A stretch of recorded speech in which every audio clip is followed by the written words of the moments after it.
ډاکټر هوپر د څېړنیزې شرحې لپاره د دوو واقعي پیښو څخه استفاده وکړه. یوه پیښه د یوه ځوان محصل وه چې د سویزرلینډ د بیل د ښار و او د سویزرلینډ د بازل په سیمه کې د اوسېدو په مهال یې خپل کلي او کور زیات ارمان و. د دې محصل پاتې ژوند د هغه د ارمان د نه پوره کېدو له امله د مشکلاتو څخه ډک و. د هغه صحت ورځ تر بلې خرابېدلي، خو کله چې د نوموړي ترې خوښ شوه چې خپل کور ته یې استوي نو یې دردونه مخ پر کمېدو شوه. کله چې محصل خپل کور ته سفر کاوه نو یې صحت د اندېښنې وړ و، خو د وخت په تېرېدو سره د هغه خپل چاپېریال، د هغه خپل کلی و کور د دې سبب وګرځېد چې د محصل د پردیسۍ ارمانونه پوره او د نوسټالجیا ناروغي ځینې ورکه کړي.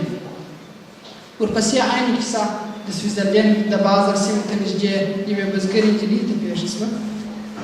د بزګرې نجلۍ صحت هم خراب و او روغتون ته لاړه.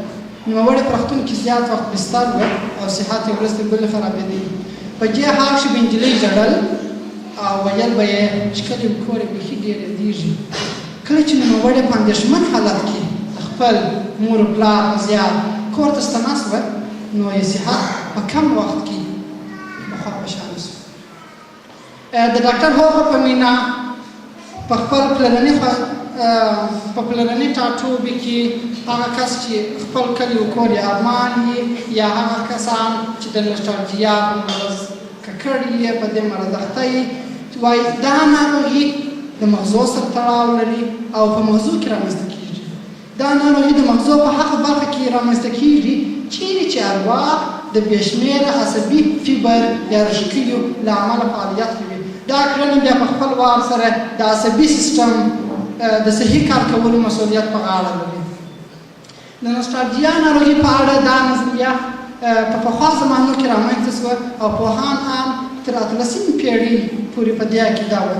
د ډاکټر هوپر په وینا د نوسټالجیا ځینې نښې او نښانې په دې ډول دي: د اضافه خبرو اترو او د خارجي عادتونو څخه ډډه کول، بې پایه خواشیني چې خپل هېواد ته تګ یې ستر ارمان وي، بې خوبي، کم خوړل، تبه، تشویش او ژر ژر تنفس کول.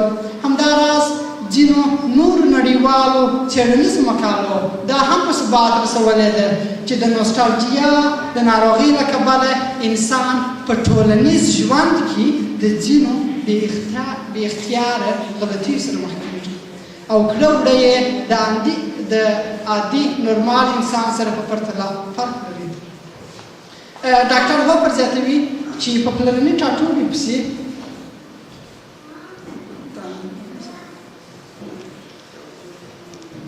دا وروستی پاراګراف دی.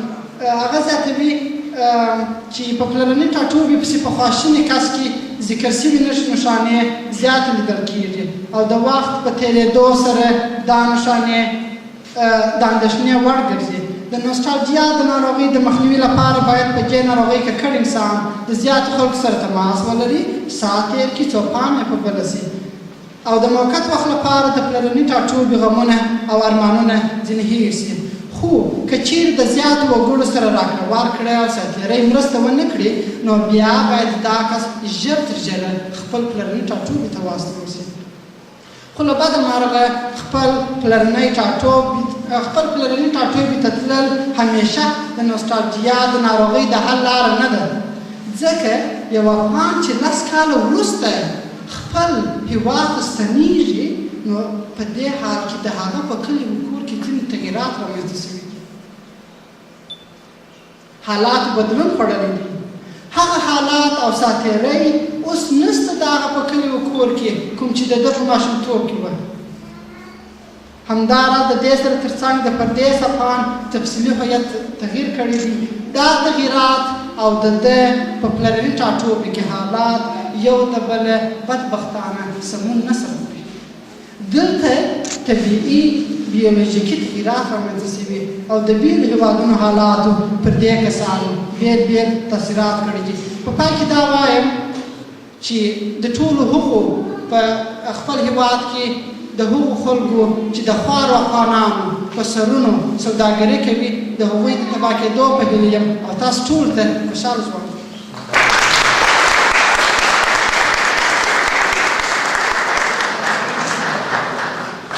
چې بیا نه توره پورته سي نه سر په وینو رنګ سي، چې بیا نه توره پورته سي نه سر په وینو رنګ سي، بادار دغه جنګ دی د وطن اخري جنګ سي. که زړونه سره یو کو او لاسونه سره ورکو، دا کاڼي به لالونه سي، دا بوټي به لونګ سي. تر څو به دوی په کلي کلي ګرځي، دا به وایي چې دا مینه دې ورانه سي او هغه کور دې ړنګ سي. زموږ زلمي چې جنګ ته هڅوي نو ورته وایي چې هسې که موږ کښېښودې نو تورې به مو زنګ سي. که ګورې له لستوڼي به یې سور خنجر راووځي، درویشه چې روان در سره څوک دلته پر څنګ سي.